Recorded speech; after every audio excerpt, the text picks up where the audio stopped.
So in this module, we are going to teach you about the different energy systems and how to most effectively utilize these systems for whatever activity you're involved in.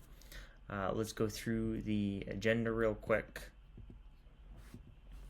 So like I mentioned, we're going to be talking about the two different energy creation systems that are built within our body and how these different systems utilize energy in order to help you understand, well, what kind of nutritional needs do I have to support the activities I'm engaged in? So first, let's start off with the anaerobic system. So what is the anaerobic system? The anaerobic system is an energy creation system made up of our type 2 muscle fibers, also known as our fast twitch muscle fibers.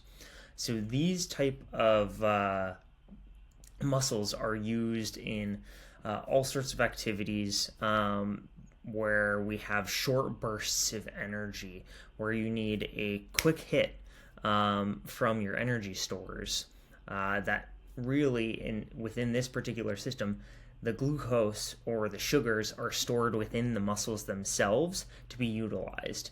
And the reason that we do this is because our body isn't able to quickly deliver the oxygen and the energy, other types of energy that our body consumes, quick enough to be able to perform this type of activity. So what types of things are we talking about here? When you're sprinting, if you're throwing a jab or a punch or a kick in Taekwondo, right? If you're shooting in on an opponent, if you're doing any wrestling, or if you're shooting in on a takedown for Brazilian Jiu-Jitsu, even jumping. So any type of activity where you have a quick movement, like a jab, is where your body needs this really quickly stored energy to be able to perform that activity. What type of energy do we need in these instances? It's your very simplified sugars. Glucose is actually the type of sugar that's stored within the muscles to perform these types of activity, but eating simple sugars, if you have like a fruit bar or fruit before like a competition, or something quick like a That's It bar, which is primarily just like food. You want things that are simple for our body to consume and be able to utilize very quickly in these instances. In contrast, our aerobic system is built up of type 1 muscle fibers, our heart, our lungs, and our mitochondria as a part of our cells, to provide energy to perform these types of activities. So you're going to be, for these types of activities, well, one, why is it important? This is where our body is delivering oxygen along with the energy store to be able to perform these types of things. So it can be in the form of from carbs, fats, proteins that are all produced into ATP, which is our body's preferred method of energy. So what our body does is it takes all of these different types of macronutrients and it breaks it down into what's called ATP, so that our body can utilize this energy as a source for its activity. This type of system is used in low to moderate intensity activities such as running, walking, flow rolling, swimming, very low intensity activities, and I think I added some extra here.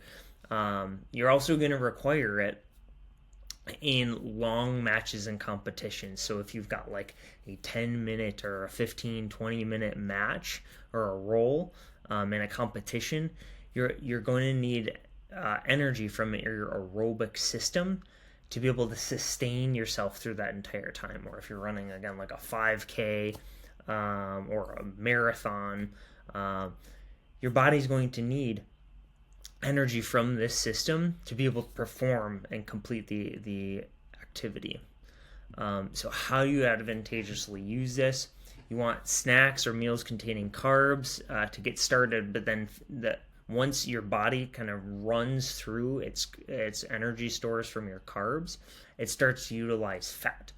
And so when you talk about fat burning type activities, if you've heard that marketing term before, it's after a certain point of time or duration where your body no longer has energy stores in the form of glucose from carbohydrates readily available, so it has to start coming to other sources, which fat is then the next source that your body will start to break down energy or break down molecules into for energy sustenance.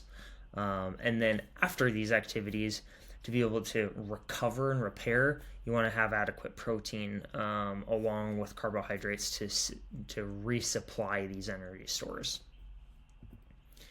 So how does this pertain to performance? Knowing how to properly nourish your body before these types of activities. So, for example, when I would have wrestling competitions during tournaments or even meets, making sure that I'm getting enough carbohydrates, not quickly, but an adequate amount of time prior to the activity, so that it's not, my body isn't still in digestive mode. Usually you're talking about at least 30 minutes prior to the activity you want to be consuming some of this stuff.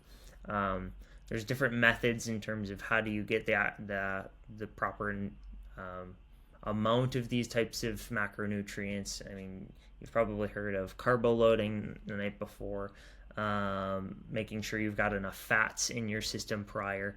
There's a lot of different ways that you can go about doing this, but making sure you at least have enough carbohydrates to sustain yourself during that activity is important. And then if you do have longer type events where you're in the event for 10, 15, 20, 30 minutes, you want to make sure you've got enough fat stores as well from the food that you've eaten to help make sure that your body is able to continue going. Or if it's a type of activity where you can continue to take in stuff, like during a marathon, you've got potentially packs or Gatorade or stuff that's handed out along the way, that you can replenish those energy stores so that you can keep going. And you can tell to not only yourself, but usually in types of competitions, people can tell if you're starting to get undernourished during the activity. So when talking about different types of arts, you're going to have, and the thing with martial arts in particular, you're using both systems. It's just a matter of how much you're using both of those systems. And some arts lean more towards one system versus the other. But again, you're going to be utilizing both systems in a lot of martial arts.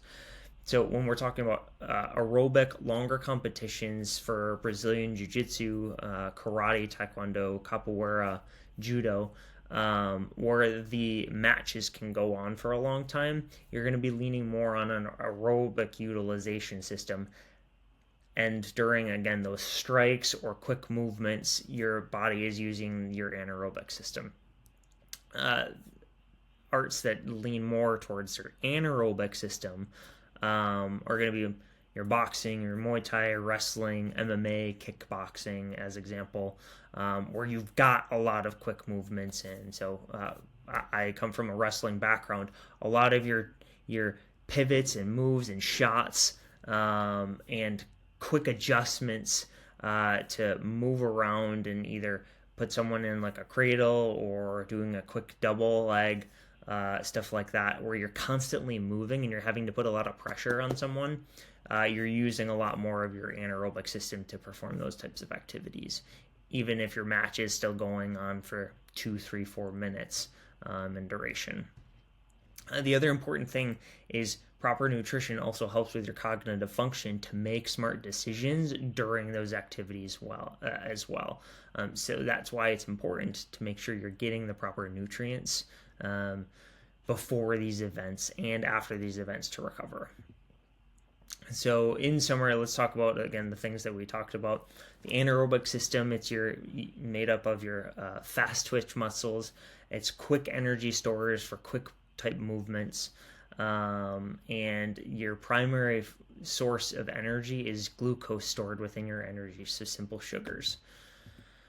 Your aerobic system is where your body is transporting your energy in the form of ATP from all of your different macronutrients, but it's, again, your activity is a longer in duration, so your body is able to continually provide this energy to you throughout the event.